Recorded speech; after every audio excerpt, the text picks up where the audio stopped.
Warning.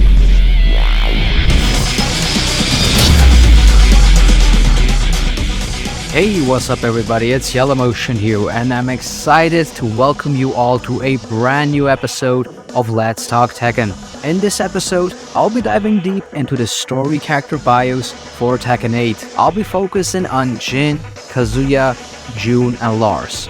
So I'll be going through their story bios one by one and discussing how these story beats could potentially play out with one another and what that pretty much means for the character itself. And to make things even more exciting, I'll be doing it in a very special Tekken 4 style. Are you ready? Let's go!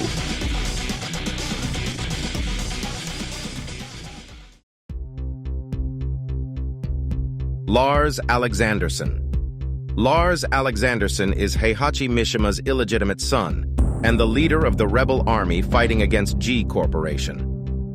A former officer of the Mishima Zaibatsu's special military unit known as the Tekken Force, Lars led a coup d'etat against the Zaibatsu and took many of the Tekken Force personnel with him. Not long after the coup, the world fell under the control of G Corporation led by Kazuya Mishima. Lars formed a new rebel army called Yggdrasil and amassed enough military strength to launch a revolt against the tyrant. Lars even formed an alliance with his longtime enemy, Jin Kazama, and began preparations for Operation Lightning, a plan to take down Kazuya and bring peace to the world. Let's begin by discussing Lars and his role in Tekken 8. We've learned from his bio that he's currently in the process of forming a team for Operation Lightning, and Jin Kazama is one member of that team. Furthermore, we can see from the events of Tekken 7's ending that Lars, Lee, and Alyssa meet up with Jin and vow to take down Kazuya Mishima. So therefore, I think it's safe to assume that the core members of Team Lightning are going to be Jin, Lars, Lee, and Alyssa. Am I saying that Lee and Alyssa are going to be in Tekken 8? Well, of course they are. Lee and Alyssa will play a significant role in the upcoming game storyline, given how Tekken 7 ended and what we saw in the post-credits scene. But what's exciting to consider is how their characters will evolve, how they will contribute to the story, and how they will work together. So in Tekken 8, we see once again that Lars is taking the leadership role, as he continues with his rebel army Yggdrasil to oppose G-Corp and the war in general. Now this isn't the first time we've seen Lars going all out, as he formed his rebel army Yggdrasil prior to the events of Tekken 6. And interestingly to know is that Yggdrasil, Lars' army, also happens to be the name of a large and holy tree in the Norse mythology that connects the 9 worlds of Norse cosmology. So it's a nod from the devs to the character, given that Lars is from Sweden and all. But back to Tekken. In Tekken 7, Lars' Yggdrasil army captured Jin and used him to put an end to the war. But after Heihachi got defeated by Kazuya, the Mishima Zaibatsu became leaderless, and Kazuya's G-Corp took the world over by storm, and they pretty much continue the war. And that's where we are right now with Tekken 8. So Lars plans to use Jin against Kazuya in Operation Lightning. It'll be interesting to see how his storyline and character development will unfold in Tekken 8, whether he will take an active role or be on the sidelines and support Jin to let him handle everything, considering that Lee and Alyssa are also in Operation Lightning. As these characters are still not revealed, we don't know what their individual storylines be in Tekken 8. After all, Nina is now working for Kazuya's G-Corp, despite in Tekken 7 leading the Tekken Force when there was no leader at the Mishima Zaibatsu. That's when Heihachi came back and took the Zaibatsu over. So I really hope that the Tekken team will deliver, not just for Jin and Lars, but for the other characters as well, to make it one complete cohesive story. この勝利、明日につながる! Kazuya Mishima. Using the full extent of his devil power and G Corporation, Kazuya Mishima went on a conquest for world domination. After defeating his father Heihachi Mishima, Kazuya intensifies his offensive to eliminate the leaderless Mishima Zaibatsu. This brutal war divided the world in two, and in the end, G Corporation came out on top. However, G Corporation showed no signs of relenting and continued to dominate the world by force. The The Union of Nations was appalled by these actions, and they gathered various world leaders in New York to discuss how to impose sanctions against G Corporation. But then, Kazuya himself showed up to the meeting and announced that he would continue to wage war. He then unleashed G Corporation's army on New York, setting the entire city ablaze. Now it's clear that Tekken 8 portrays Kazuya as his most villainous yet. After having defeated his father Heihachi in Tekken 7 and gaining absolute control, Kazuya has free reign to do as he pleases, and he first takes that opportunity to diminish down the leaderless Mishima Zaibatsu. And 6 months later, after the events of Tekken 7, he unleashes his wrath on New York during a meeting with the world leaders. So it's clear that nobody is willing or able to oppose him, as he has complete control over everything and everyone. With Heihachi gone, and no leader at the Mishima Zaibatsu that we know of yet, Kazuya is pretty much in God mode. He is the Alpha and the Omega, and everything is under his pulse. That's where Jin comes in. As one of the main protagonists of the Tekken series, Jin's always been Kazuya's arch enemy, and with Kazuya's recent actions, Jin's mission has become even more critical. He might be the only one capable of stopping Kazuya's tyranny and bringing peace to the world, so it will be interesting to see how their rivalry will play out and whether Jin will be the victorious one in the end. I think it's also pretty safe to assume that Kazuya is going to be the one that organizes the King of Iron Fist Tournament 8. Most likely, it's to draw Jin out, as he sees him as a big threat. Signs of this are visible in the arena stage, where we clearly see the G-Corp logo appearing. But there's also a new symbol that we see in the arena stage, and that same symbol is also visible in the new Coliseum stage. Whether that's tied to Kazuya or not, we yet have to see. But I think it is. If Kazuya wasn't evil enough, his character has been established as a major villain in Tekken 8. As with the downfall of the Mishima Zaibatsu and no clear leader in sight, there's a sense of chaos and destruction in the game storyline. And Jin's role as the hero is now more important than ever, especially after everything that he has done in Tekken 6. And it'll be interesting to see how the rivalry of Kazuya will play out, and how this will affect the overall narrative.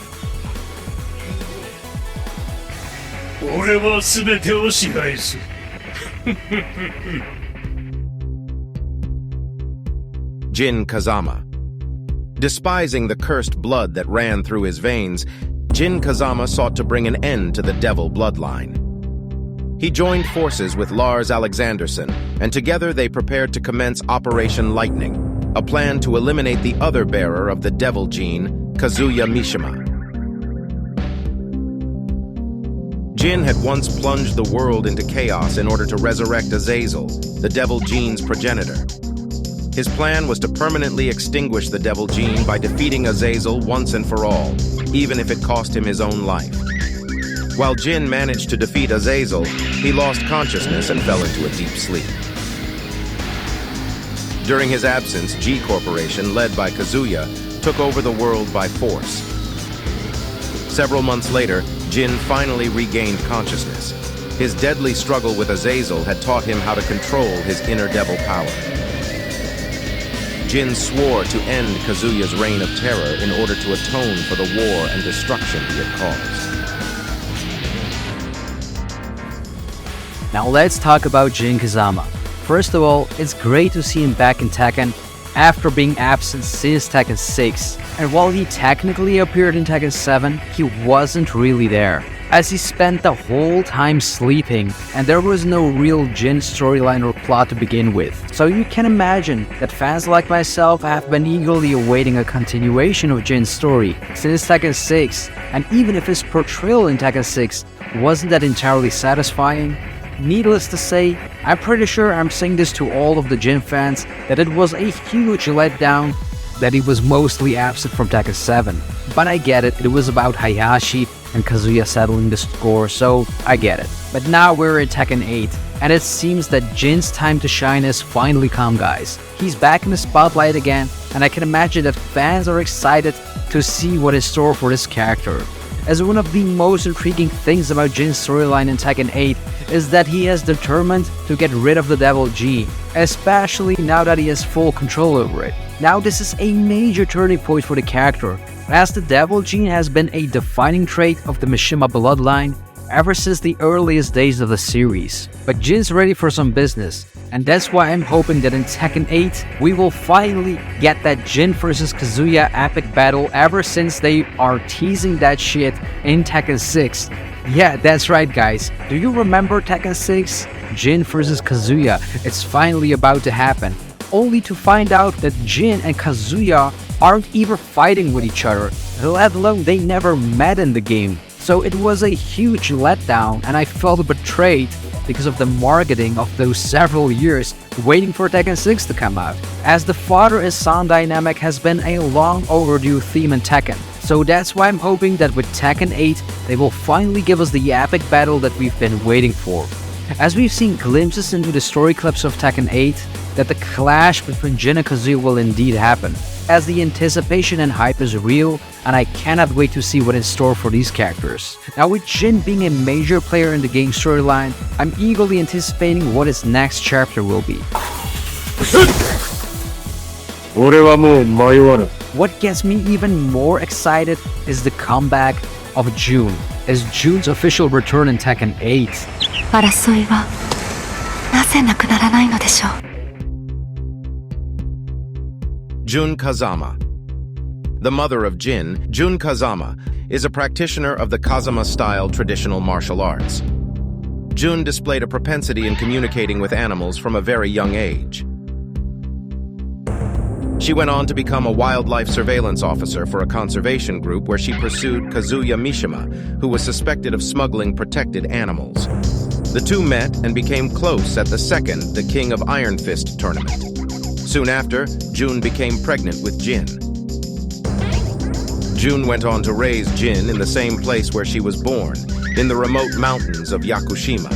However, 7 years ago, one day when Jin turned 15 years old, Jun was attacked by a mysterious being known as Ogre and disappeared without a trace. Now let's discuss the big one, Jun Kazama. Firstly, I just want to say that it's hard to believe that we've waited 27 real-life years for her comeback. Yeah, as this is her canonical debut since Tekken 2, as seeing her return in the canon Tekken game is nothing short of glorious and amazing. And I know what you're thinking, but she's been there in Tekken Tag and in Tekken Tag 2, the spin-off games. Yeah, exactly, those are spin-off games with no story, nothing whatsoever. It doesn't have that magic as a true canon Tekken game. With Jun being back in the mix, there are so many questions that we need to get an answer from. I mean, where has she been all this time? What was she doing? How did her battle with Ogre go? What really happened?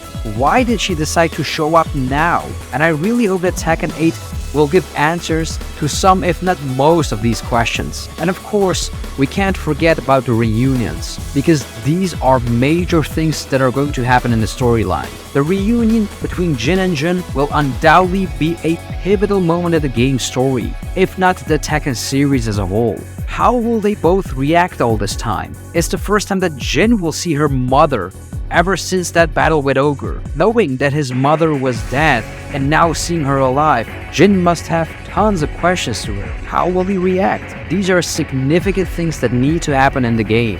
And we can't forget her arc with Kazuya. There are pretty much endless possibilities, and it's been a long time coming. Now, Jun's story for Tekken 8 didn't reveal that much, as it was pretty much a rehash of her Tekken 2 bio, but I think that's because the devs are pretty tight-lipped about her return, and they don't want to spill too much of it. However, the potential for a character and story is so huge, you have no idea. And if I have to say so guys, it feels that this game is more about Jin and Jun rather than Jin versus Kazuya, if you know what I mean. And I'm excited to see how all of this will unfold.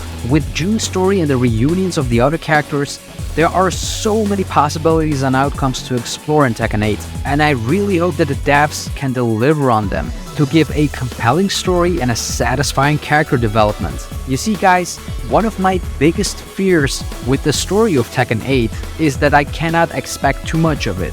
You see, after the huge disappointment of the character episodes in Tekken 7, and the broken and messy main storyline, I really hope that the devs can deliver this time on a satisfying continuation of Jin's story and the other characters as well. There are so many questions and mysteries surrounding her that could be given a spotlight in Tekken 8. And while I do expect all of these questions to be answered, my hope is that they will do justice to Jun and provide a satisfying continuation to her story.